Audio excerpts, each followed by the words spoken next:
Welcome in, everyone. If you are listening to this right now, chances are you found yourself in that highly specific situation. Oh, yeah. We've all been there. Right. It's that slightly terrifying moment where someone looks across a table at you. Maybe a hiring manager. Exactly, a hiring manager, or even just, a new acquaintance at a dinner party, and they ask you that massive loaded question. So, how would you describe yourself? Yes. How would you describe yourself? And if you're navigating that situation in a second language, specifically English, the pressure is just instantly doubled. Oh, absolutely. It's so much harder. So today we're doing a deep dive into a source that acts as a remarkably practical guide for this exact moment. Yeah, it's called English Sunshine, the Personality Word Toolbox. That's the one. And our mission today is laser focused on you, the listener. If you are working on mastering English, we're going to unpack exactly how to describe your character. And your personality. Right, clearly, and more importantly, naturally. Exactly. And let's establish right up front how we are approaching this material today. Yeah, let's set the ground rules. Because this deep dive is tailored for English learners, we are deliberately keeping the pace comfortable today. Very comfortable. We're not in a rush. Right. And the vocabulary is going to stay accessible. We aren't going to just, rush through a massive list of flashcards. No flashcards here. We are going to take our time to truly analyze each concept because this text is incredibly useful. It really is. It functions less like a textbook and, honestly, more like a survival kit for everyday conversations. A survival kit. I love that. Yeah, it covers positive personality traits, what it calls balanced traits, and the sentence patterns you need to sound like a native speaker. Instead of a robot. Instead of a robot, exactly. And it also covers a very specific grammatical trap that can completely derail a conversation if you aren't careful. Oh, that grammar trap is huge. We will definitely get to that. But the stakes here are actually quite high, aren't they? They are. It's not just about passing a language test. Right. It's about human connection. The source brings up that classic job interview scenario we just mentioned. You're sitting there, your palms are sweating. You're nervous. Very nervous. Yeah. And you're asked to describe yourself. Or, maybe you've just moved to a new city and you are trying to connect with a potential new friend. Which is hard enough in your first language. Exactly. You have this rich, complex personality in your native language. But when you switch to English, it's so easy to just freeze up. That freeze response is completely natural, but it leads to the primary problem the source identifies. Which is relying on the absolute most basic words. Yes. When people are nervous or when they just don't have the specific vocabulary dialed in, they default. They say things like, I'm a good person. Right, or I'm nice. I'm nice. Yeah. Yeah. And while those aren't grammatically incorrect, they represent a massive missed opportunity. A huge missed opportunity to actually communicate who you are. Okay, let's unpack this. Because this is the fundamental trap the text addresses. We have to graduate from the word nice. We really do. The source starts this whole discussion with a very simple definition. It says personality is simply who you are. Who you are. But translating who you are into a new language is incredibly difficult if you only have blunt tools. It's a complex translation of identity. It's not just vocabulary. Let's look at why the text explicitly calls words like nice and good boring. Yeah, why are they boring? Well, if you're in that job interview and you tell the hiring manager, I'm a good worker, you haven't actually given them any useful data. That's true. Good is just a baseline expectation. Right. And nice is essentially a blank wall. A blank wall. Yeah, it's polite, sure, but it is devoid of any specific character. If someone asks me what our new colleague is like and I say, they're nice. You've basically communicated that you know nothing about them. Exactly. I know nothing of substance about them yet. A blank wall is the perfect way to visualize it. You are hiding your true value behind a word that means almost nothing. So the source introduces the solution, which is the concept of the word toolbox. The word toolbox. The idea is that you need a specific, curated collection of descriptive words. Right, because just like a carpenter wouldn't build a house using only a single hammer. You can't build a compelling professional or social profile using only the word good. The toolbox metaphor works perfectly here because tools are all about precision. They are. Having a variety of precise words allows you to express your true self accurately. And accuracy isn't just a stylistic choice, right? It's the foundation of trust. Absolutely. In a personal setting, people connect with your specific quirks and traits. They want authenticity. They want to know the real you. And in a professional setting, employers are trying to calculate risk. They want to know exactly what kind of work ethic and energy you're bringing to their team. So when you use highly specific, descriptive words, you signal a strong sense of self-awareness. And that confidence, that precision, it builds trust immediately. That is a vital takeaway for you listening right now. This is about trust, not just vocabulary. Yeah. So let's start pulling some tools out of this box. The source categorizes the first group as the Positive Toolbox. And it breaks these down in a really digestible way. Let's start with what we can call the chill traits. The chill traits, yes. The words that describe a calm, steady energy. And the very first one the text highlights is easygoing. Easygoing is a phenomenal, highly utilized word in conversational English. I use it all the time. We all do. The source defines it as being relaxed, cool, and crucially, not getting angry easily. Let's focus on that last part. Not getting angry easily. Because we all know exactly what the opposite of that feels like. Oh, definitely. If the flight is delayed or the restaurant loses your reservation, the easygoing person is the one who just shrugs. They say, no problem, we'll figure it out. Right. They don't escalate the stress. And the source pairs easygoing with a very closely related trait, which is patient. Patient. It explains that a patient person can wait a long time without getting angry. The example used in the text is a teacher. That is the perfect example. A teacher has to explain the same complex mathematical concept or a grammar rule 5 different times to 5 different students. And they have to do it without losing their temper or showing frustration. Exactly.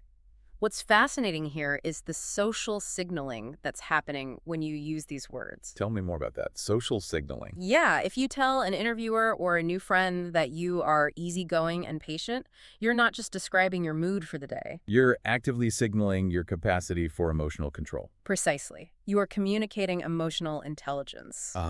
Emotional intelligence. If you say, I'm easygoing, you're implicitly telling a new friend, I'm safe to be around, I won't create unnecessary drama over small inconveniences. That makes total sense. And in a corporate setting. In a corporate setting, telling a hiring manager you're patient translates to something very specific. What does it tell them? It says, when the project timeline gets pushed back or when a client is being difficult, I will not panic, I will remain steady and handle the friction. You're signaling a baseline of emotional regulation. And that makes you an incredibly attractive candidate or companion. It's all about reading between the lines. Mm. Okay, let's move to the next compartment in the toolbox.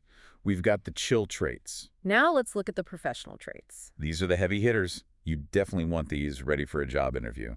The source leads this section with a massive asset, the word reliable. Reliable carries an immense amount of weight in professional English. It really does. The source gives a very concrete, practical example to define it. It says that if a reliable person tells you they will help you at 5 o'clock.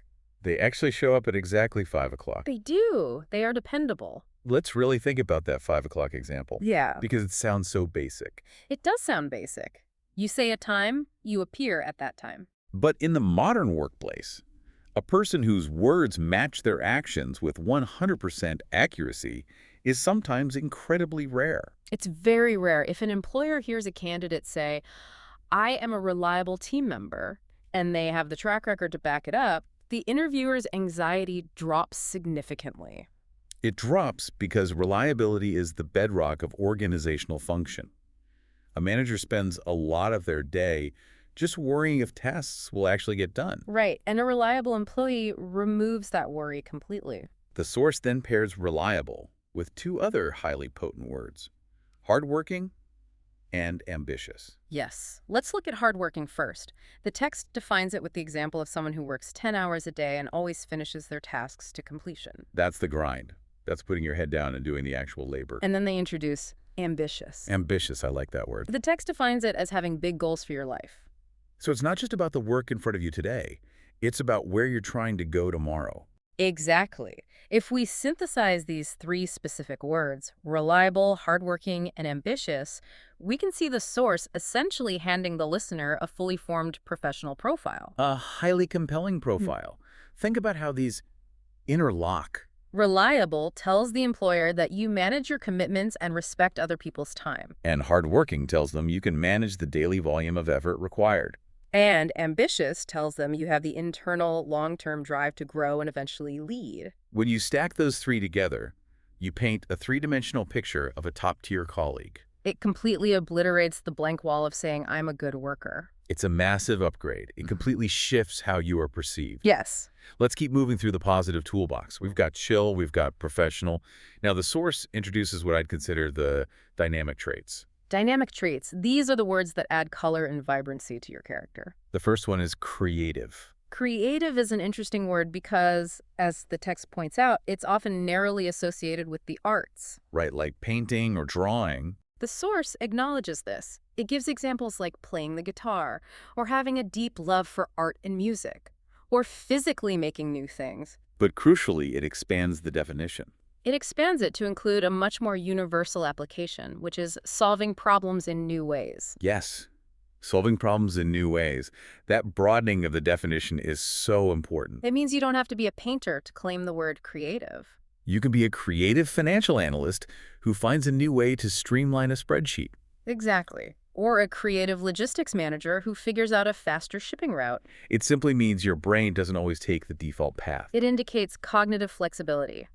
The source then rounds out this positive section with two foundational social traits: helpful and polite. Helpful and polite. Let's make sure we repeat these words slowly, matching the source's rhythm so you guys listening can absorb them. Good idea. Helpful, polite. The text defines helpful as genuinely liking to assist other people. And polite is defined through the mechanics of manners, saying please and thank you, and holding doors open for others. Now, you might be thinking, I already know what polite means. But remember, we are talking about the impact of claiming these traits. The impact is what matters. When you tell a future roommate, I consider myself a polite and helpful person, you are setting an expectation for how you share a space. You're saying, I am aware of the people around me. It's not just basic vocabulary, it's a social contract. That is a great way to phrase it. This entire positive toolbox gives you the language to draft those social contracts. But the source is very pragmatic here. It recognizes that if you only use these overwhelmingly positive, flawless words, you risk sounding inauthentic. Because nobody is entirely easygoing, perfectly reliable, and limitlessly patient all the time. Nobody. Which brings us to a fascinating pivot in the text. Section 3 focuses on the balanced side of personality. The balanced side. The source makes a point to emphasize that nobody is 100% perfect. And that is completely fine. It introduces these balanced traits to show that the different, sometimes contradictory sides of your personality all have inherent value. This is where the material becomes quite sophisticated. When people learn a new language, they often feel an immense pressure to present an idealized version of themselves. So I want to use only the most impressive vocabulary. But the source introduces these pairs of opposites and demonstrates how both ends of the spectrum are valid and necessary. The first pair it examines revolves around social energy. Right, how you handle a crowd or a social situation. The source contrasts two very common words: outgoing and shy. Let's look at outgoing first. The text paints a vivid picture. The outgoing person is the life of the party. They love talking to everyone. They walk into a room full of strangers and they feel energized rather than drained. And on the exact opposite end is shy. Shy. Which the source defines simply as someone who is quiet, someone who tends to feel nervous or reserved around new people. The source also drops in the word talkative here, just to add some nuance. A talkative person is someone who just loves to talk a lot. Regardless of whether they're at a party or just in a one-on-one meeting, they just like talking. If we connect this to the bigger picture, the source does something truly brilliant with its analysis of the word shy. What does it do? In many fast-paced modern corporate cultures, being shy is frequently stigmatized as a negative trait. Or a deficit that needs to be fixed. Right. But the text explicitly reframes this. It states that being shy is not bad because it very often means you are a good listener. A good listener. I have to play devil's advocate here for a second, though. Okay, go for it. Let's say you're applying for a job in sales or project management where communication is everything. Right. Can you really sit in an interview and frame yourself as shy? Doesn't that hurt your chances? That's a very realistic concern, but it's exactly why the source's reframing is so strategic. How so? If you just say, I'm shy, and stop talking, yes, that might be perceived as a weakness in a sales role. But if you use the source's exact logic, you flip the script, you say, I'm naturally a bit more on the shy side, which means I'm not the loudest person in the room. Okay. Instead, I'm an active, observant listener. When a client is talking, I'm not just waiting for my turn to speak. I'm actually hearing their needs. Oh, wow. You've just taken a perceived social deficit and transformed it into a massive communication strength. A highly marketable strength. That is incredibly powerful. You're showing that you understand your own operating system. Exactly. You don't have to fake being the loud, outgoing, talkative life of the party if that drains your energy. You can own your quietness as an asset. Yeah, Because honestly, the world is desperate for people who actually listen. it really is. The source then moves from social energy to how we manage our physical and structural worlds. It looks at the balance of order and chaos. Yes, the text uses the words organized and disorganized for this spectrum. Let's look at how the source describes the disorganized person. It is highly relatable. It is. Picture a desk that is just an absolute disaster zone. Papers stacked randomly, multiple coffee cups, post-it notes everywhere. This is the person who loses their car keys every single morning. The text literally uses the word disaster to describe this state. Then it provides the stark contrast, the organized person. According to the text, this is the individual who has a comprehensive list for absolutely everything. They structure their day, they categorize their tasks, and they always know exactly where their keys are. I think everyone listening knows exactly which side of that spectrum they lean toward. Oh, for sure. But here is the crucial insight from the text. It points out that these two opposite types actually work very well together. That's the core philosophy of this balanced section. The source notes that the organized person keeps the disorganized person on track. They provide the structure that the disorganized person lacks. And if we extrapolate on that, the disorganized person, who is often the highly creative, big-picture thinker, brings a flexibility and a spontaneity that the highly regimented, organized person might desperately need. It's an ecosystem. The text is subtly encouraging you to view your personality traits not in a vacuum, but in how they interact with others. If you know you're slightly disorganized, you know you need to collaborate with an organized project manager to do your best work. Exactly. Knowing your labels helps you understand your optimal environment. It's a level of self-awareness that goes far beyond basic English vocabulary. However, all this insight and all these tools are useless if you don't know how to deliver them verbally. Which brings us to the mechanics of conversation. Section 4, sounding natural. And the art of sentence patterns. This is where we transition from theory to practice. You have the words, but the source issues a very stark warning about how not to use them.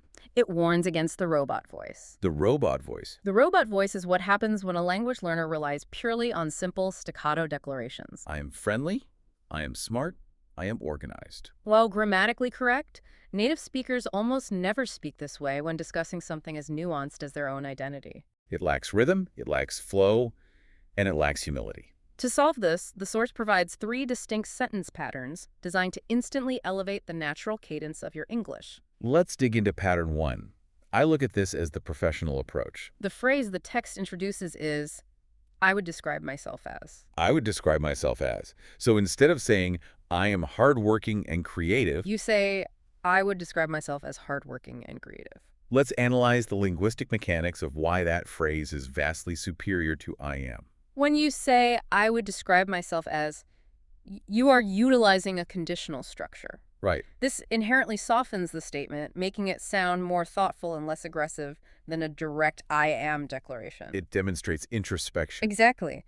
You are effectively signaling to the listener, I have spent time reflecting on my character, and after consideration, this is the accurate conclusion I've reached. It makes the speaker sound remarkably professional, self-aware, and fluent. It instantly moves you from beginner English to intermediate or even advanced conversational phrasing. I would describe myself as reliable. It just glides off the tongue. Okay, let's look at pattern 2. Pattern 2. This is arguably the most psychologically interesting piece of advice in the entire text. I call it the social proof pattern. The phrase is, people often tell me that I am. People often tell me that I am. To use our earlier example, people often tell me that I am a good listener. Here's where it gets really interesting. The text compares the act of using this specific phrase to sharing a secret. Let's dive deep into that. Why does saying people often tell me feel so intimate? What is it actually doing to the listener? It entirely changes the interpersonal dynamic of the conversation. Right, because when you say, I am a good listener, you are making a direct, unverified claim about your own virtue. And the listener's natural subconscious defense mechanism is to be slightly skeptical. But when you shift the phrasing to, people often tell me that I'm a good listener, you are offering a glimpse into your private world. You're inviting the interviewer or the new friend to look through the eyes of your existing social circle. You are relying on social proof. It's a linguistic hack for building rapport. By framing it as third-party feedback, you lower the listener's defenses. It creates this artificial, but very effective sense of intimacy. You're basically saying, hey, I'm going to let you in on what my close friends think of me. Furthermore, it acts as a very humble way to boast. Yes. It removes the arrogance of self-praise because you are ostensibly just reporting the data that others have provided. People often tell me I'm helpful. It's incredibly charming and deeply disarming in a high-stakes environment like an interview. It's brilliant.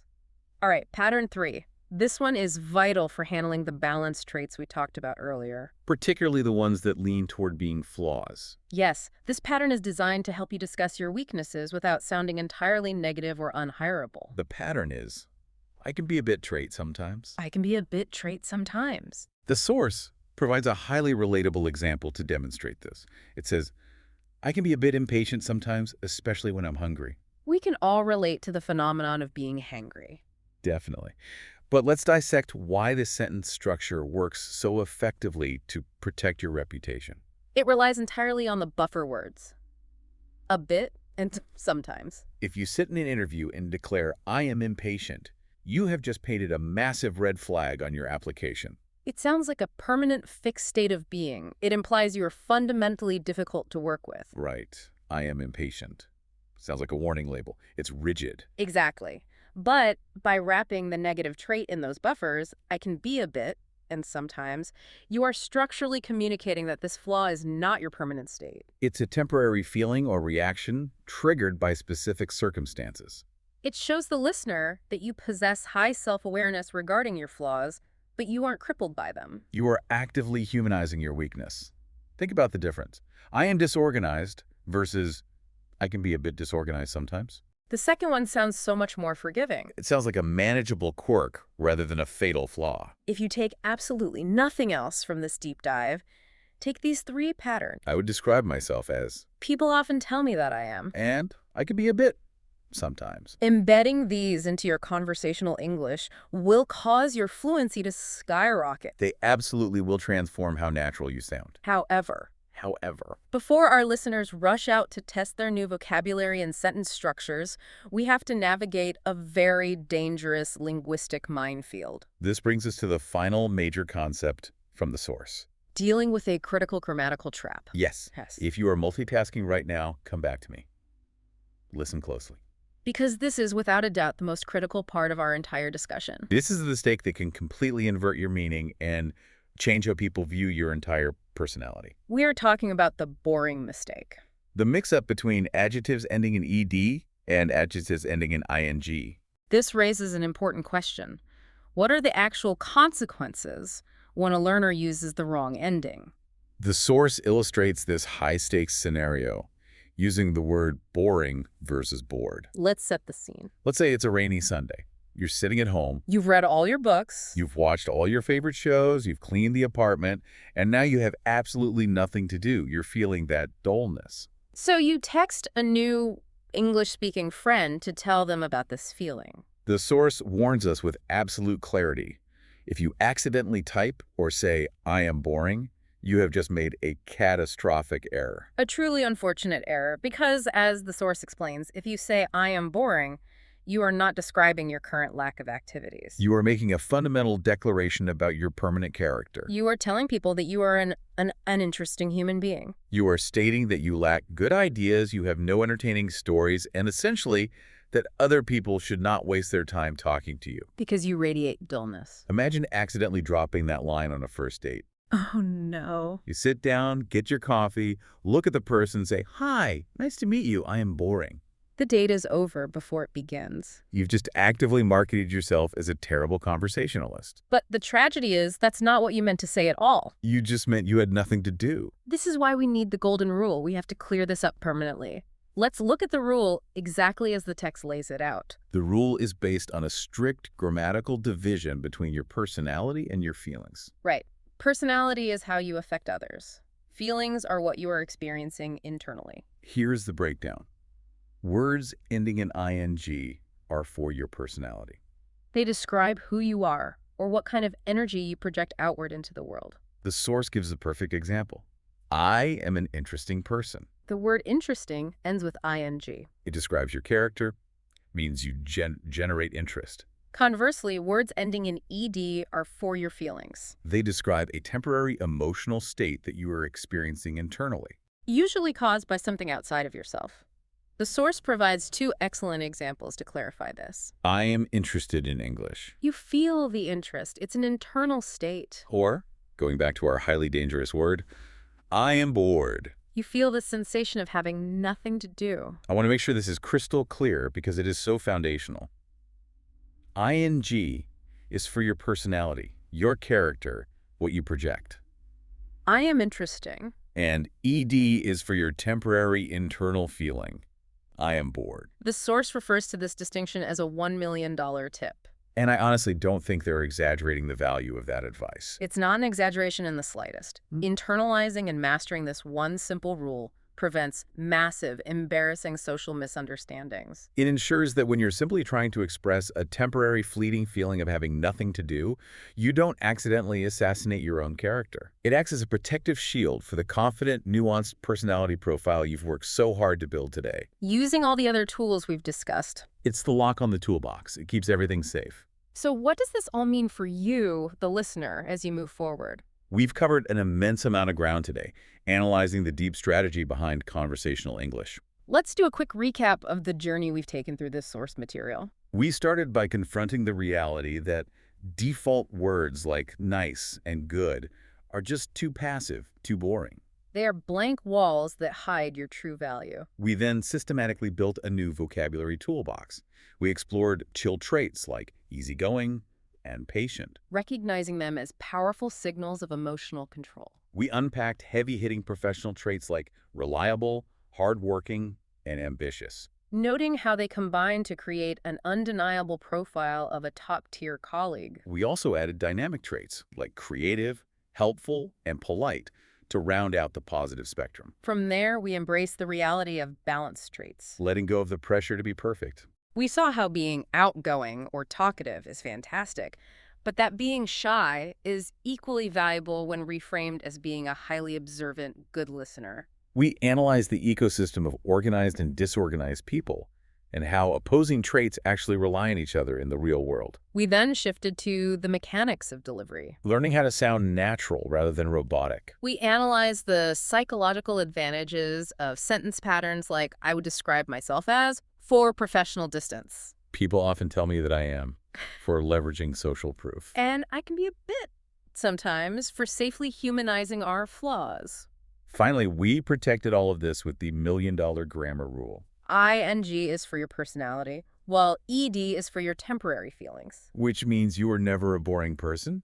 You just might occasionally be a bored person. The text offers a comprehensive system for translating your identity into English. But as we all know, a toolbox is entirely useless if it just sits locked in the garage. This brings us to the call to action for you. The source challenges you to take these concepts off the page and put them into the real world. And we want you to do that today. Think about which of these specific words genuinely fit your character. Start running those sentence patterns in your head while you're commuting or making dinner.